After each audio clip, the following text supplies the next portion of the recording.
In my last video, I was encouraging people to vote Conservative. Now, I think some people maybe misunderstood that. You know, I'm not an advocate for the Conservative Party. You know, never have been. You know, and you know, despise the Conservatives as almost as much as anybody, almost as much as I despise the Labour Party. But voting Conservative in this instance is, firstly, the first caveat is vote Conservative if you don't have a credible Brexit Party candidate. That's the first thing. If you have a credible Brexit Party candidate, vote for them, you know. And there are lots of places where they have a possible, even a probable chance of getting in. So that's the first caveat. The second caveat, and it's more important, is that voting Conservative this time is a temporary, expedient tactic. This is not to endorse the Conservatives. It absolutely isn't. You know, it's a tactic to make sure that the Remainers don't win. That's all it is. Now, once this is over, everyone can go back to voting the way they normally do. Hopefully, from my point of view, the Labour Party will get absolutely mullered in this election, and then they can have 5 years to think about where their moral compass is.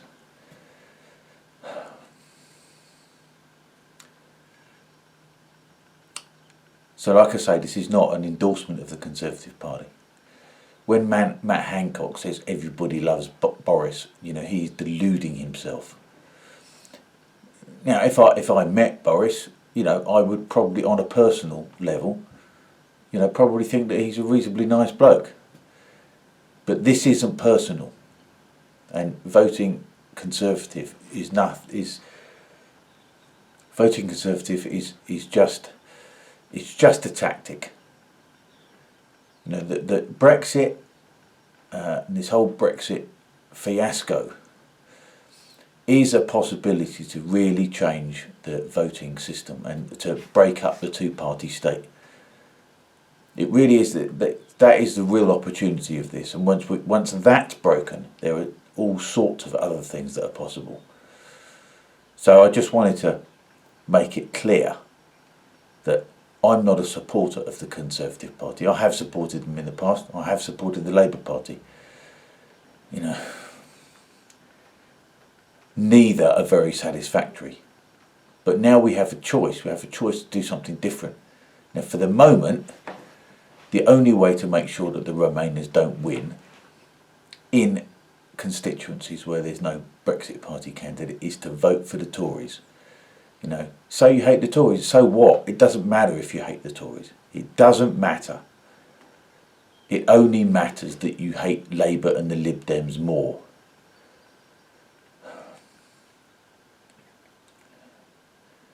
You know, we're really close to getting Brexit, if not done, but 60 or 70% of the way there.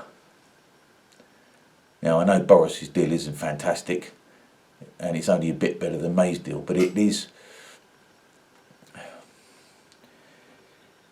better than not having it at all, because if the Remainers win, they will engineer it so that it is cancelled.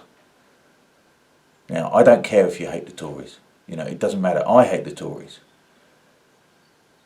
But I hate Labour and the Lib Dems and the Remainer establishment infinitely more.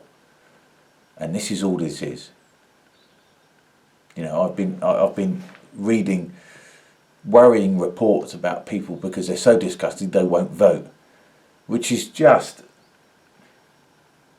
utterly stupid, really. You know, who cares if you don't like the Tories? Nobody likes the Tories, really. There's a tiny amount of people, but it's just that people vote for the Tories when they hate the Labour Party more. Now, I mean,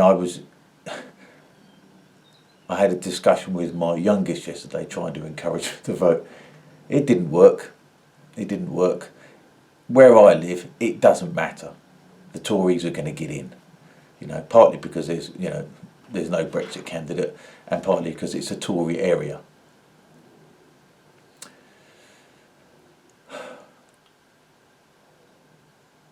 But we can't let we can't be above this. Politics is a dirty, grubby game, and we've got to get our hands dirty.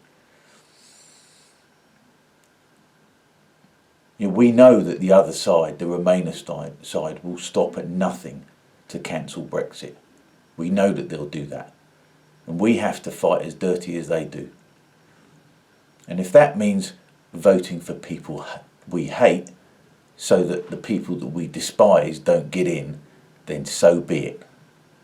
But it's only temporary. It's only temporary. If we get enough Brexit Party MPs in to hold Boris to account, that will be the first stage of what we need to do to begin to get this country sorted. But if we let Brexit be betrayed, we'll lose it all.